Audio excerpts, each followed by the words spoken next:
La colonne vertébrale est une tige osseuse, résistante, articulée et flexible, située à la partie médiane et dorsale du tronc et du cou. Elle est formée par la superposition de 33 vertèbres et mesure en moyenne 75 cm de longueur, dont un quart est constitué par des disques intervertébraux. Elle supporte le poids du corps, protège la moelle spinale et les nerfs spinaux et joue un rôle important dans le maintien postural et la locomotion. Envisagée dans son ensemble, la colonne vertébrale peut être divisée en deux parties, l'une mobile, l'autre immobile. La colonne vertébrale mobile est formée par la superposition de vertèbres mobiles, les unes sur les autres, et dont le volume augmente régulièrement de haut en bas. Elle est constituée de 24 vertèbres, 7 vertèbres cervicales, 12 vertèbres thoraciques et 5 vertèbres lombaires. La colonne vertébrale immobile est composée de vertèbres soudées les unes aux autres et dont le volume diminue de haut en bas. Elle est constituée de 5 vertèbres sacrales soudées et de 4 vertèbres coccygènes soudées. Chez le nouveau-né, la colonne vertébrale est presque rectiligne. Quand l'enfant commence à s'asseoir et plus tard commence à marcher, il se produisent 3 courbures dans le plan sagittal. Une courbure cervicale, puis une courbure lombaire, puis une courbure thoracique. Ces courbures sont destinées à augmenter la résistance et l'élasticité de la colonne vertébrale. Elles multiplieraient par 10 la résistance de la colonne vertébrale aux pressions. Loi de Weber, R égale N au carré plus 1, N est égal à 3 courbures. Dans le plan sagittal, la colonne vertébrale présente de haut en bas 4 courbures physiologiques, la lordose cervicale, la syphose thoracique, la lordose lombaire et la syphose sacro-coccygène. La lordose cervicale est convexe en avant, la syphose thoracique est concave en avant, la lordose lombaire est convexe en avant, la syphose sacro-coccygène est concave en avant. Le passage d'une courbure à l'autre se fait graduellement à l'exception de l'articulation lombosacrale où la vertèbre lombaire L5 et la première vertèbre sacrale forment un angle obtus ouvert en arrière de 135 degrés chez la femme et de 140 degrés chez l'homme. Le sommet de cet angle fait saillie dans la cavité pelvienne et constitue le promontoire. Les courbures thoraciques et sacro-coccygènes sont plus accentuées chez la femme. L'angulation normale de la courbure thoracique mesure à peu près 35 à 40 degrés. L'angulation normale de la colonne lombaire mesure environ 50 à 60 degrés. L'accentuation des courbures vertébrales constitue soit une hyperlordose, soit une hypersyphose. L'hypersyphose est une exagération de la syphose thoracique. Elle est par raccourci appelée syphose. Dans le plan frontal, la colonne vertébrale est rectiligne. Il existe une légère courbure à la partie supérieure de la colonne thoracique, convexe à droite pour les droitiers, convexe à gauche pour les gauchers. L'accentuation d'une courbure latérale détermine une scoliose. Morphologie externe de la colonne vertébrale. La face ventrale de la colonne vertébrale s'élargit de la deuxième vertèbre cervicale à la troisième vertèbre lombaire. La face dorsale est marquée par les processus épineux. Ces processus sont horizontaux dans les régions cervicales et lombaires. Ils sont obliques en bas et en arrière dans la région thoracique. Le processus épineux de la septième vertèbre cervicale est très marqué et facile à repérer. Le processus épineux de la troisième vertèbre thoracique est situé sur l'horizontale passant par l'épine de la scapula. Le processus épineux de la septième vertèbre thoracique est situé sur l'horizontale, passant par l'angle inférieur de la scapula. Le processus épineux de la quatrième vertèbre lombaire est situé dans le plan des crêtes iliaques. Il est utilisé comme repère lors des ponctions lombaires. Les gouttières vertébrales sont situées de chaque côté des processus épineux et en arrière des processus transverses. Caractères généraux des vertèbres. Les vertèbres présentent des caractères généraux communs et des caractères particuliers selon les régions de la colonne vertébrale. À l'exception de l'atlas et de l'axis, toutes les vertèbres présentent une masse osseuse antérieure compacte de corps vertébral, un arc osseux postérieur concave en avant l'arc vertébral et un orifice intermédiaire, le foramen intervertébral. L'arc vertébral est lui-même constitué de plusieurs segments qui sont 2 pellicules, 2 lames, un processus épineux, 2 processus transverses et 4 processus articulés. Corps vertébral. Le corps vertébral a la forme d'un segment de cylindre aplati à sa partie postérieure. Il constitue l'élément statique sustentateur de la vertèbre. Il présente deux faces, l'une supérieure, l'autre inférieure, une surface circonférentielle et deux bords marginaux. Les faces supérieures et inférieures sont légèrement excavées dans tous les sens. Elles présentent deux parties, l'une centrale, la surface criblée, l'autre périphérique, le bord marginal. La surface criblée est irrégulière et d'aspect spongieux. Elle est parsemée de multiples petits foramen vasculaires. Le bourrelet marginal est disposé sous forme d'une surface annulaire, saillante, blanchâtre et lisse, dans laquelle se fixe l'anneau fibreux du disque intervertébral. À l'état frais, la surface criblée et le bourrelet marginal sont atténués par une mince lame cartilagineuse. La surface circonférentielle est parsemée de multiples foramen vasculaires. Elle est disposée sur les faces antérieures et latérales du corps en forme de gouttière circonférentielle et sur la face postérieure sous forme d'une surface légèrement concave. Les bourrelets marginaux séparent les faces supérieures et inférieures de la surface circonférentielle. Ils présentent l'aspect d'une crête annulaire, plus ou moins saillante, échancrée, en arrière et dépourvue de foramen vasculaires. Ces bords peuvent être le siège de déformations pathologiques connues sous le nom d'ostéophytes vertébraux. Pédicules vertébraux. Les pédicules vertébraux sont deux lames osseuses quadrilatères aplaties transversalement et implantées sur le corps à l'union de ses faces postérieures et latérales. Le bord inférieur des pédicules est plus échancré que le bord supérieur. Il délimite avec les bords des pédicules sus et sous-jacents les foramen intervertébraux par où s'échappent les nerfs spinaux. Lames vertébrales. Les lames vertébrales sont aplaties quadrilatères et s'étendent des pédicules à la base du processus épineux. Elles présentent une face antérieure, une face postérieure et deux bords, l'un supérieur, l'autre inférieur. La face antérieure répond au foramen vertébral. Processus épineux. Le processus épineux se détache par une large base à l'union des lames et se porte en bas et en arrière.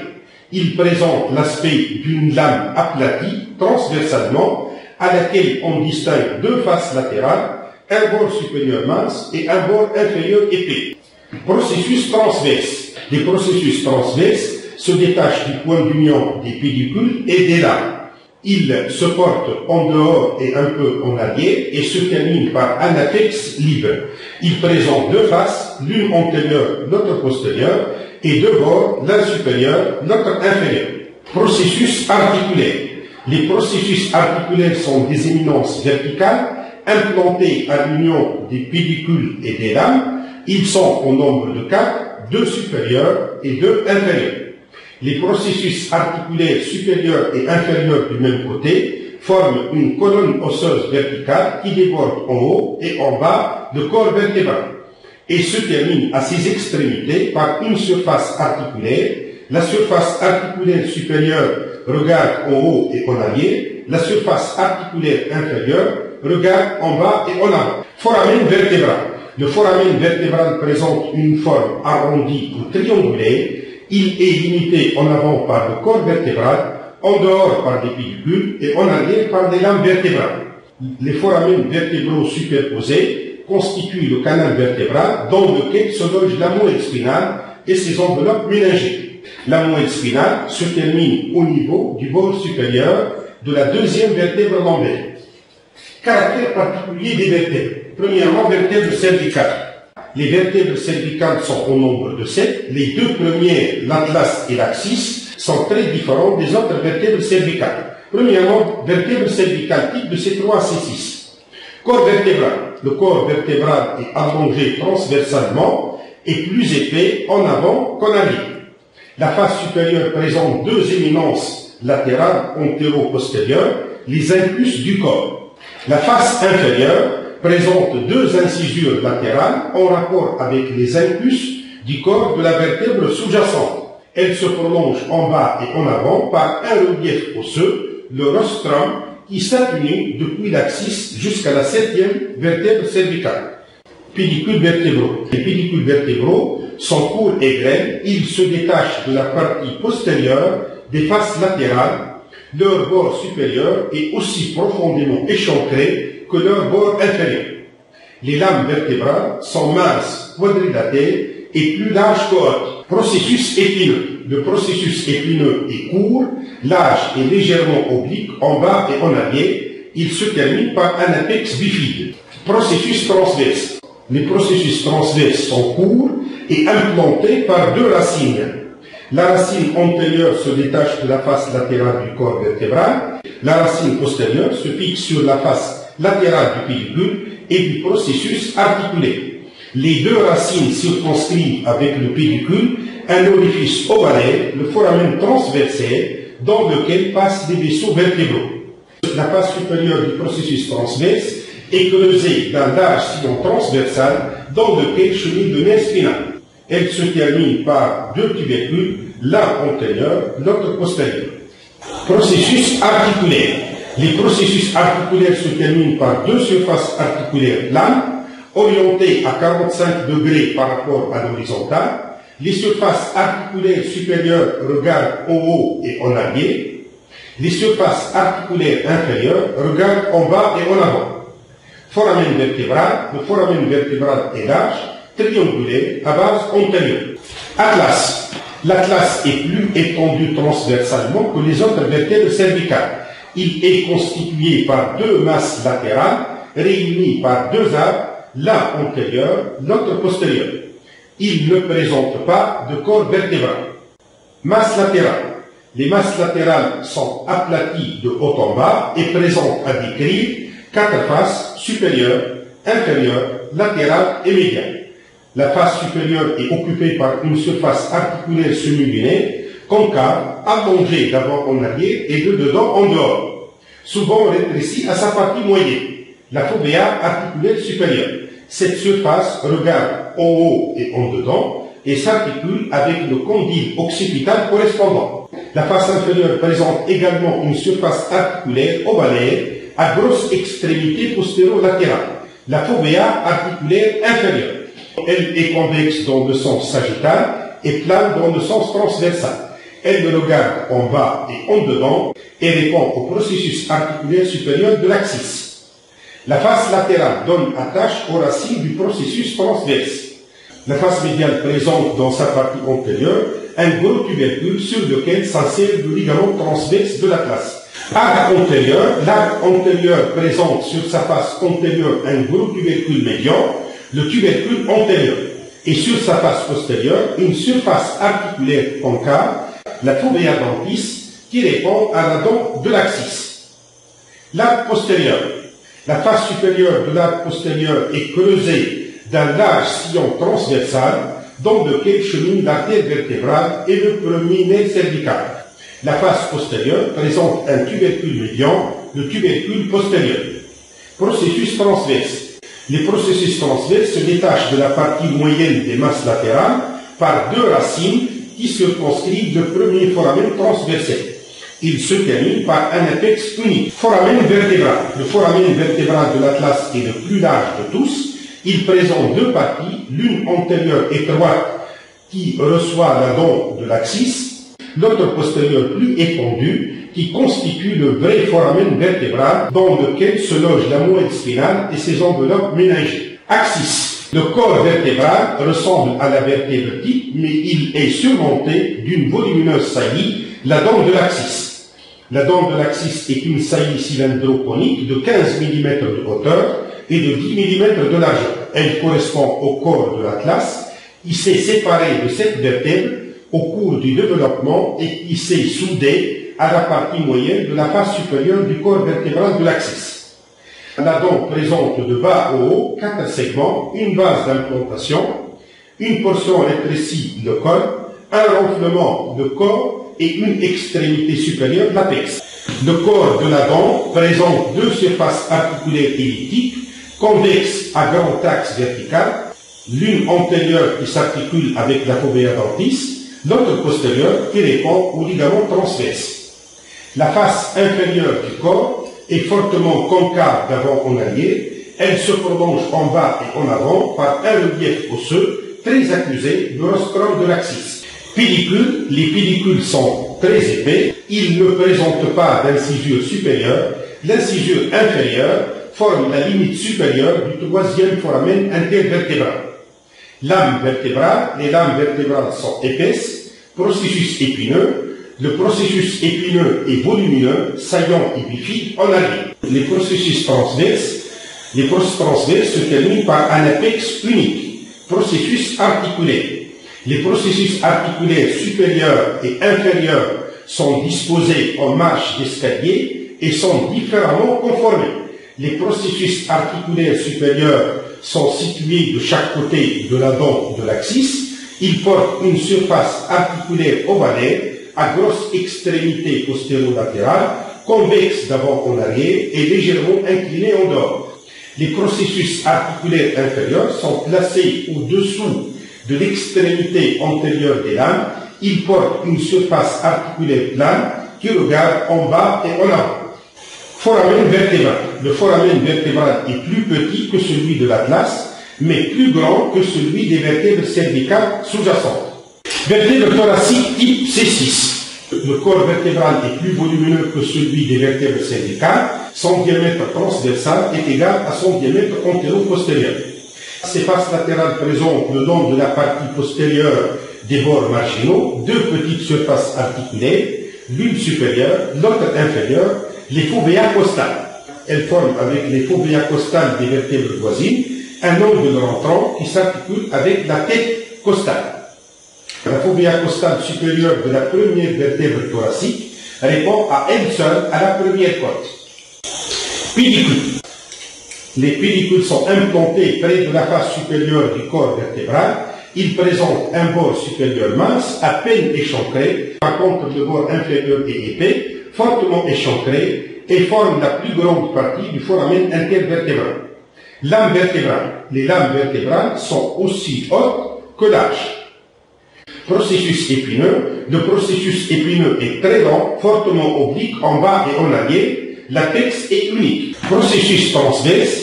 Les processus transverses sont épais, aplatis d'avant en arrière. Ils présentent sur leur face antérieure une surface articulaire ovalaire, la fovea costale transversaire, qui répond au tubercule costal de la côte correspondante. Processus articulaire supérieur. Les processus articulaires supérieurs présentent une surface articulaire qui regarde en haut, en arrière et légèrement en dehors, et fait avec le plan horizontal un angle de 60 degrés.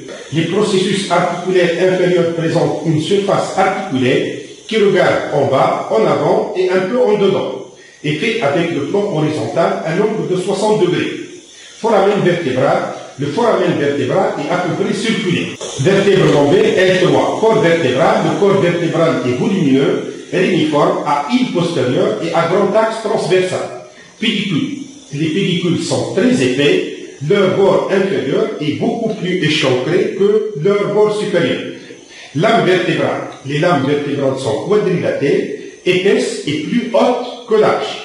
Processus épineux. Le processus épineux présente l'aspect d'une lame épaisse, verticale, irrégulièrement quadrilatère et dirigée horizontalement d'avant en arrière.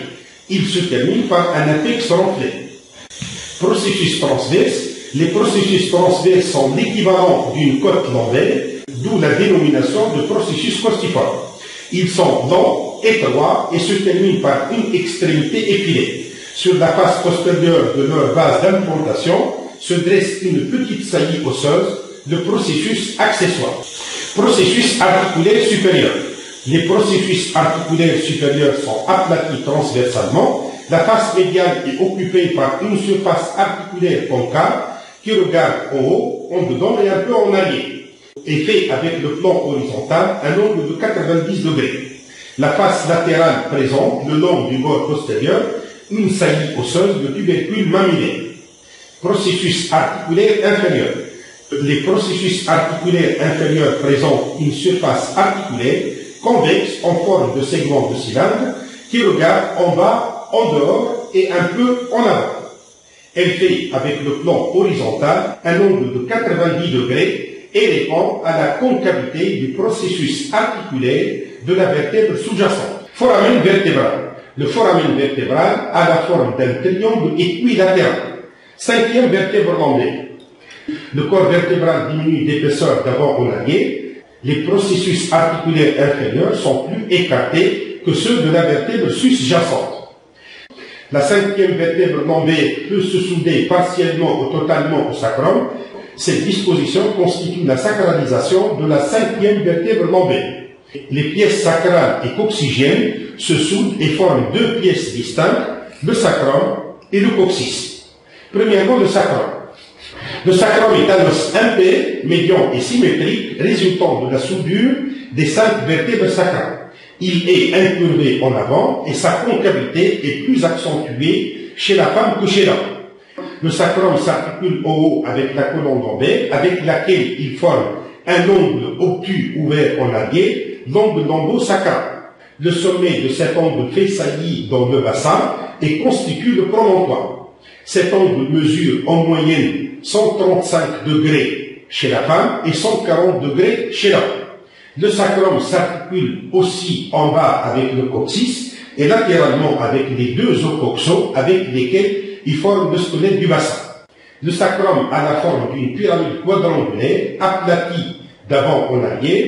Il présente à décrire 4 faces, une base supérieure et un sommet inférieur. Face pelvienne. La face pelvienne est concave en bas et transversalement. Elle présente un champ médian et 2 champs latéraux.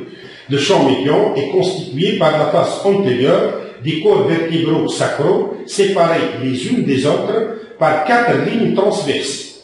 La hauteur des corps vertébraux diminue de haut en bas, si bien que la deuxième ligne transverse est située à mi-hauteur de l'os. Les champs latéraux présentent en regard des lignes transverses 4 foramen sacro-pelviens ovalaires à grosse extrémité médiane. Ils livrent passage aux rameaux ventraux des nerfs sacraux. Ces foramen se prolongent en dehors par des gouttières qui convergent vers la grande incision ischiatique. En dehors des foramen sacraux, la face antérieure des 2e, 3e et 4e vertèbres sacrales donne insertion aux muscles piriformes. Face dorsale. La face dorsale est convexe et rugueuse. Elle ne regarde en arrière et au haut. Sur la ligne médiane, elle présente une crête rugueuse, la crête sacrale médiane, qui résulte de la fusion des processus épineux. Elle est marquée par 4 tubercules saillants alternant avec des dépressions. Elle donne insertion au fascia thoracolombaire. La crête sacrale se bifurque en bas en 2 saillies latérales, les cornes sacrales. Il diverge de haut en bas et délimite l'hiatus sacral au sommet duquel se termine le canal sacral. De chaque côté de la ligne médiane apparaissent de dedans en dehors la gouttière sacrale dorsale, la crête sacrale intermédiaire et la crête sacrale latérale. La gouttière sacrale dorsale résulte de la soudure des lames vertébrales. Elle donne insertion au muscle érecteur du rachis. La crête sacrale intermédiaire est formée de 4 tubercules qui résultent de la fusion des processus articulaires. Les crêtes sacrales intermédiaires se prolongent au haut avec le processus articulaire supérieur. En bas, elles se confondent avec l'extrémité inférieure des cornes sacrales. Les foramen sacro-dorsaux au nombre de 4 sont plus petits que les foramen sacro-pelviens. Ils livrent passage aux rameaux dorsaux des nerfs sacraux. La crête sacrale latérale résulte de la soudure des processus transverses des vertèbres sacrales. Elle comporte 4 volumineux tubercules alternant avec des dépressions. Le tubercule supérieur est plus volumineux et constitue la tubérosité sacrale sur laquelle s'insère le ligament sacro-iliaque dorsal. La crête sacrale latérale donne insertion au muscle grand fessier. Face latérale. Les faces latérales sont triangulaires à base supérieure. On distingue à chaque unité 2 segments, l'un supérieur, l'autre inférieur. Le segment supérieur large répond aux 2 premières vertèbres sacrales et à la moitié supérieure de la 3e vertèbre sacrale. Il présente une surface articulaire semi-lunaire à concavité postéro-supérieure. La surface auriculaire. Cette surface regarde en dehors et en arrière et s'articule avec une surface analogue située sur l'os coxal. Elle cerne une zone rugueuse criblée de nombreux petits foramen vasculaires, la fosse criblée, sur laquelle s'insère le ligament sacro-iliaque interosseux. Le segment inférieur répond aux 3 dernières vertèbres sacrales. Il se réduit à un bord épais et irrégulier. Il donne insertion aux ligaments sacro-tubéral et sacro-épineux. Base du sacrum. La base est inclinée en bas et en avant et forme avec l'horizontale un angle d'inclinaison de 40 degrés environ chez l'homme et un peu plus chez la femme. Elle est formée à sa partie moyenne par la face supérieure du corps de la première vertèbre sacrale et par l'orifice supérieur du canal sacral. Latéralement, elle présente une surface triangulaire à base latérale, l'aile du sacrum, qui correspond à la face supérieure élargie du premier processus costiforme et donne insertion au muscle iliaque. En arrière des ailes et de chaque côté du canal sacral se dressent les processus articulaires supérieurs de la première vertèbre sacrale. Ces processus présentent des surfaces articulaires concaves qui regardent en arrière et en dedans et s'articulent avec les processus articulaires inférieurs de la cinquième vertèbre lombaire. Apex. L'apex du sacrum est occupé par une surface articulaire convexe, elliptique à grand axe transversal qui répond à la base du coccyx. Canal sacral. Le canal sacral forme la partie inférieure du canal vertébral. Il est prismatique triangulaire et se rétrécit progressivement de haut en bas où il s'ouvre par le hiatus sacral. Il contient la queue de cheval et les méninges spinales. Le cul-de-sac subarachnoïdien répond au milieu du sacrum. Le filum terminal se fixe sur la face dorsale du coccyx. De chaque côté de la ligne médiane, le canal sacral donne naissance à 4 foramen intervertébraux qui se bifurquent en 2 canaux secondaires, les foramen sacro-pelviens et les foramen sacro-dorsaux. Le coccyx est un os impair, médian et symétrique, aplati d'avant en arrière, triangulaire à base supérieure. Il est constitué par la soudure de 4 vertèbres coccygènes soudées et représente chez l'homme le rudiment du squelette de la queue des mammifères. La base du coccyx s'articule avec l'apex du sacrum. Elle présente 2 cordes verticales et 2 processus transverses latéraux. L'apex émousse et donne insertion au ligament anococcygène. La face pelvienne est concave et donne insertion au muscle coccygien et au muscle élévateur de l'anus. La face dorsale est convexe et donne insertion au muscle grand fessier et au ligament sacro-tubéral et sacro-coccygien. La bascule de l'apex en arrière favorise l'accouchement.